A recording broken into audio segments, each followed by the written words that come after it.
इसमें हम चैप्टर 5 देखेंगे क्लास 6 साइंस का। इससे पहले हमने चैप्टर 4 तक की पूरी प्लेलिस्ट बना दी है। आप क्लास 6 साइंस प्लेलिस्ट में जाकर देख सकते हैं, जो कि हमारे चैनल पे मौजूद है। तो चलिए शुरू करते हैं आज का चैप्टर, जिसमें हम पढ़ेंगे सेपरेशन ऑफ सब्सटेंसेस। क्या है टॉपिक हमारा? Separation of substances. ओके, तो चलिए शुरू करते हैं।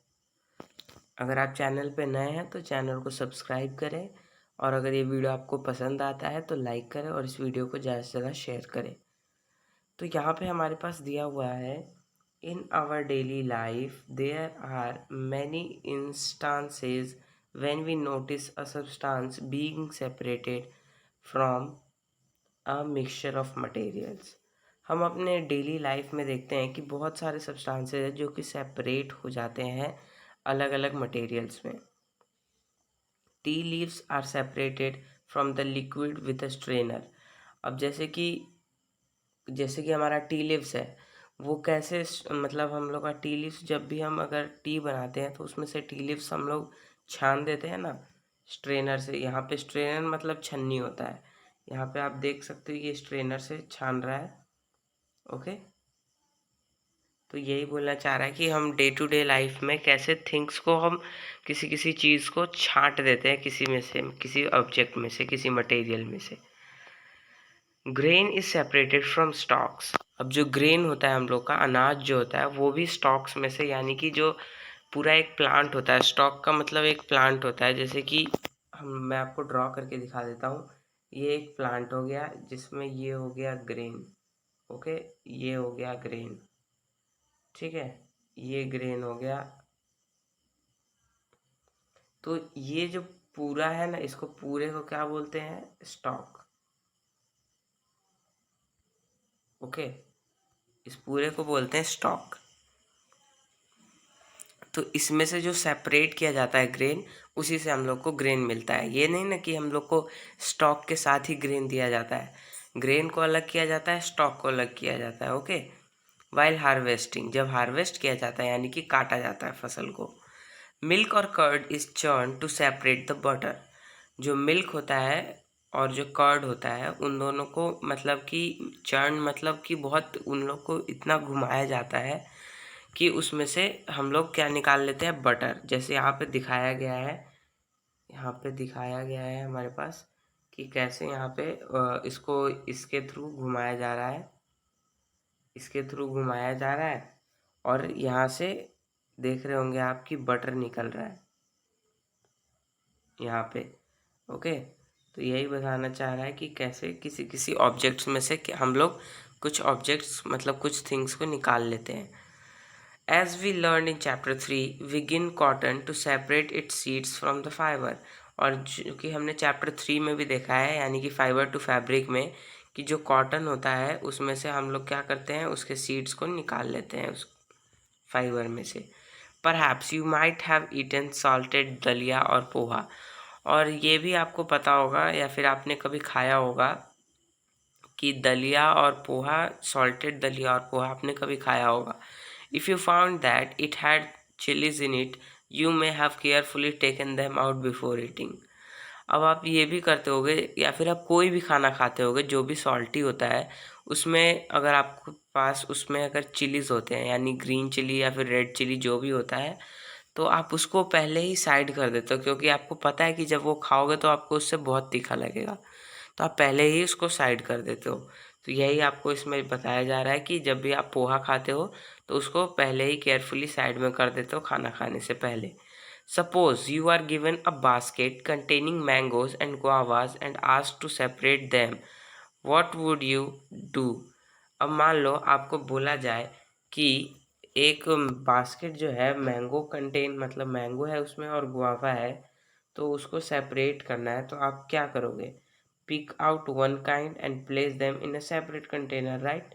तो आप क्या करोगे कि एक तरह के, यानी कि दो चीज़ है, आम और गुआवा, तो आप एक काम करोगे, या तो आम को उसमें से निकाल लोगे या तो गुआवा को, है ना? तो seems easy, but what if materials we want to separate are much smaller? और तब क्या होगा, जब हमारे जो मटेरियल्स जो होंगे वो बहुत छोटे होंगे। हम लोग का मैंगो और गुआवा तो बड़े बड़े होते हैं, पर इसकी जगह अगर कोई छोटा छोटा मतलब कि ऑब्जेक्ट हो तो उसको सेपरेट करना हमारे लिए मुश्किल हो जाएगा। देन मैंगो और guava, imagine you are given in a glass of sand with salt mixed in it. अब आप इमेजिन करो कि आपके पास कोई ग्लास है जिसमें सैंड भी मिक्स है यानी मिट्टी, और सॉल्ट यानी नमक, वो दोनों मिक्स है। अब आपको बोला जाए कि इसको सेपरेट करो, इसमें से सैंड को सेपरेट करो, इसमें से सॉल्ट को। तब आप क्या करोगे? क्या आपसे वो कभी भी पॉसिबल होगा? कभी भी आप सेपरेट कर पाओगे उसे? नहीं, impossible. Even to think of separating salt from this mixture by picking out grains of sand by hand. But why would we need to separate substances like this at all? Is what पहेली wants to know. अब क्या है कि पहेली जो है, ये लड़की जो है, एक सेकेंड, अब ये जो पहेली है, ये लड़की ये जानना चाहती है कि हम किसी भी ऑब्जेक्ट में से, इसको ऑब्जेक्ट मान लो, ठीक है। अब इसमें से हमने कुछ सेपरेट करके ये आइटम निकाल लिया। सेपरेटेड मतलब एस से सेपरेटेड आइटम समझ जाओ, SI सेपरेटेड आइटम। ओके, तो इसको ये समझ लो। तो अब हम लोग को ये समझना है कि हम इस ऑब्जेक्ट में से किसी भी चीज़ को सेपरेट क्यों कर रहे हैं। ठीक है, यही पहली जानना चाहती है। इन column 1 of table 5.1 are given in few process of separation. The purpose of separation and the way separated components are used in mentioned in column 2 and 3 respectively. However, the information given in column 2 and 3 is jumbled up. Can you match each? अब इसके जो activity 1 में बोला जा रहा है कि यहाँ पे आपको कुछ दिए हुए हैं कि सब्सटेंसेस को हम क्यों सेपरेट करते हैं, इस टेबल में दिया गया है। आपको पहले इसमें मैच करना है, ओके, तब इसका आंसर हम लोग को पता चलेगा। तो चलिए देखते हैं एक बार। Separate stones from rice to separate to different but useful component to remove non useful component.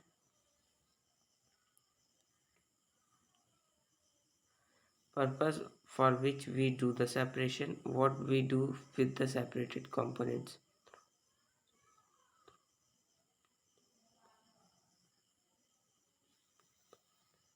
Okay, तो इसको हम लोग को क्या करना है कि इसको सॉल्व करना है, यानी कि आपको इसमें से पता करना है कि कैसे इसका मतलब मैच द फॉलोइंग है ये, कि आपको इसमें से या तो इसको इसको इसको ये होगा इसका आंसर, या तो ये होगा। तो आपको इसमें से बस पता करना है कि मैच द फॉलोइंग करना है, यानी कि इसमें मैच करना है कि इसका आंसर कौन कौन होगा। Okay, processes with its purposes and the way separated components are used. We see that before we use a substance, we need to separate harmful or non-useful substances that may be mixed with it. अब हम लोग क्या करते हैं, जब भी कोई object use करते हैं तो उसमें से जो हार्मफुल सब्सटेंस होता है उसको पहले निकाल लेते हैं, तब उसको यूज़ करते हैं। Sometimes we separate even useful components if we need to use them separately. और कभी कभी हम लोग उसमें से सिर्फ जो हम लोग का यूज़फुल कंपोनेंट होता है उसको भी सेपरेट करते हैं, क्योंकि अगर हम लोग को उसको अकेले उसका यूज़ चाहिए होता है। तो the substances to be separated may be particles of different sizes और मटेरियल्स। जो सब्सटेंस हम सेपरेट करते हैं वो या तो पार्टिकल हो सकता है डिफरेंट साइजेस का, या फिर मटेरियल का। This may be in any 3 states of matter, और ये किसी भी स्टेट्स ऑफ मैटर में हो सकता है, सॉलिड, लिक्विड और गैस में से। So how do we separate substances mixed together if they have so many different properties? तो अब हम लोग कैसे सेपरेट करेंगे सब्सटेंसेस को जो मिक्स होंगे एक साथ अलग अलग प्रॉपर्टीज़ के साथ। ठीक है, तो आज के लिए इतना ही है। ये हम लोग का इंट्रोडक्शन पार्ट था चैप्टर का। नेक्स्ट टॉपिक हम लोग का होगा मेथड्स ऑफ सेपरेशन। तब तक के लिए बाय बाय। अगर ये वीडियो आपको पसंद आया तो फिर से मैं कह रहा हूँ कि इसको लाइक करें, इस वीडियो को ज़्यादा से ज़्यादा शेयर करें, चैनल पे नए हैं तो चैनल को सब्सक्राइब करें, क्योंकि ऐसे ऐसे अपलोड्स हम लोग लाते रहते हैं। Thank you for watching.